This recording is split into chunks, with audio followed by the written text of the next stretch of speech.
few years ago, I got an offer from Hollywood. Somebody called me and said, how would you like to be in a film with William Shatner? A lot of people, some of them are trying to freeze themselves so that the body can live longer. Every spiritual tradition, in fact, every religion on earth has this one thing in common, that death is not the end. Death is not the end. A human body is clearly an amazing biological machine. So is it possible to freeze it and resurrect it, make it again alive after decades or centuries? Well, why not? But my question would be, why? I wanted to touch a topic of cryogenics just because I don't know if you've seen some of the documentaries, some of the reels people have been making these days. Obviously it's a lot of the, wealthy people that are kind of doing this, but you see people are actually freezing themselves, right? They're putting themselves in kind of like a chamber or whatever, and in the hopes that decades later, maybe centuries later, they can be, for lack of better words, defrosted. But in hopes that, maybe their physical diseases, maybe, cancer or anything, there might be a cure for it, right? In the hopes that, as technology advances through time. I wanted to talk to you about that because I've talked to some other people who have said that it's possible, right? That the body does not completely die and the body can be resurrected. So that's very interesting. But then I wanted to get your point of view because I feel like a lot of people are curious about this, and I feel like it's important to let them know not only what the ethical choice is, but even if it's logical or practical at all, right? I've heard of it. And it seems to be an in thing now, something that people, super rich people, especially in Silicon Valley and other places, are trying to do. Exactly. The whole goal seems to be to live forever, or at least live, with a young and healthy body for a very, very long time. It's interesting that you should bring this up because a few years ago, I got an offer from Hollywood. Somebody called me. Hollywood. Somebody called me and said, how would you like to be in a film with William Shatner? Oh, okay. And I said, yes, because we grew up as kids in India in our generation. We had just this one or two American serials on Indian TV, on Doordarshan. And one of them was Star Trek. So as kids in our generation, we grew up with Captain Kirk. William Shatner as Captain Kirk, the captain of the Enterprise. So yes, I said, all right, I want to be with William Shatner in a film or something, in a documentary. So there is a documentary, I think it's called The Unknown or something like that. It's on History Channel. It's on American TV anyway. It's a well-known series, and in the second season, one episode was The Secret of the Yogis. And what they were interested in was, how do yogis live so long? So exactly this project, they said that a lot of people, some of them are trying to freeze themselves so that the body can live longer and maybe resurrect them then when the technology is advanced enough to rejuvenate them, cure diseases and stuff like that. And what would be the perspective from an Indian spiritual viewpoint? So in the interview, I said, look, you are immortal already. The body dies, but you're not the body. The whole attempt to save the body desperately at any cost is because we are not even investigating the possibility of whether we are really just this body. Is that all that there is? Or are we something more than this? Did we exist before this body came? And right now, are we something more than this body? And will we continue to exist after this body is gone?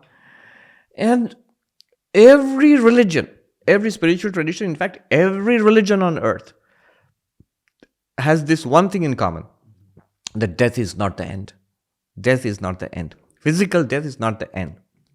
So, yes, whether the body itself can live for a long time, I don't know much about it. Everybody in India knows the story of Trailanga Swami, who was in Banaras, one of the famously long-lived yogis. He's supposed to have lived, there's sufficient documentation actually, which goes to show that he lived a pretty long time. He probably lived for 280 years. So I told the story of Trailanga Swami. But I emphasized the fact that we actually do not die at the death of the body. and we go on from lifetime to lifetime. It's not just Vedanta. Every Indian spiritual tradition says that. In fact, every religion says that we do survive the death of the body, but multiple lifetimes, multiple bodies, this is something that our spiritual traditions, Indian spiritual traditions, stress Hinduism, Buddhism, Jainism, Sikhism. So that's what I said to them. Yeah. When they finally put it on air, I saw the clips. Okay. So they had the story of Trailanga Swami and the yogis living for a long time, but the Vedanta part of it and the spiritual, philosophical part of it, they cut out. I don't think they are particularly interested in that. Oh, wow. But yeah, to answer your question directly, the human body is clearly an amazing biological machine. So is it possible to freeze it and resurrect it and make it again alive after decades or centuries? In principle, why not? But my question would be, why? Why take all that trouble? Take a little bit of trouble to investigate what we are. Are we truly, other than the body, can we truly transcend the body? The evidence of all spiritual philosophies and any number of spiritual masters across the centuries and millennia. Why turn a blind eye to that? Why take this enormous trouble and painful process and who knows, an uncertain future of trying to live in a frozen body? Yeah, not just freezing yourself in cryogenics. There are other things. So even crazier stuff like, uploading your personality into the cloud or something like that. Yeah, there's a show called Upload on Amazon Prime that literally it says that there's going to be artificial not an artificial intelligence, but a virtual reality afterlife. Yes, virtual afterlife. afterlife. Upload, yeah. Well, all religions are here to tell us you don't need to have a virtual afterlife. You have a real afterlife. So yeah, spend a little time investigating this. Then you'll see this whole effort might be, it's worthwhile to explore that. There might be medical implications. There might be spin-offs which are beneficial to people around the world.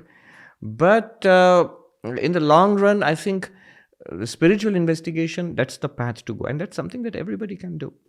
Yeah, no, beautifully said. I liked how you touched on the topic of kind of like elaborating on that front, because even like I kind of have thought about that a lot, like a lot of these shows, whether you watch like these vampire shows or whatever, it shows a lot of times that people that have immortality and are even living for thousands of years, they're not happy. People think that immortality is going to give them happiness, right? And this made me think a lot, but when you see, I know it's obviously their shows, they're fiction, but you kind of get an understanding, because the fact that death is the ultimate truth gives value to life, right? And that's my personal understanding, that because we know that there is an end, we try to cherish, at least we should cherish every moment. There's something called love, right? If you watch these shows, they've been living on thousands of years. I mean, how many partners are you going to have? They might die. I mean, some people, like, it's going to have its own issues. Immortality isn't exactly the answer. Yeah. If the immortality, the way it is, the people are conceiving of it as freezing the body and resurrecting it all over again, it's basically they're trying to prolong what's going on right now. Now, if I'm not happy with things right now, if I prolong it 100 years or 500 years into the future, I won't be happy with it. They say, it is a nice saying that, repeating the same thing and expecting a different outcome, that's the very definition of insanity. So, Wow. Yeah, you want to do the very same thing. Why would you think you would feel any better about it 500 years later? Unless the inner person is transformed. And if the inner person is transformed, that's what spirituality wants to do. Vedanta or Buddhism or any of the traditions. If the inner person is transformed, then then this very life, you'll have a different perspective on this very life. Maybe right now where I'm unhappy, I could actually be much happier.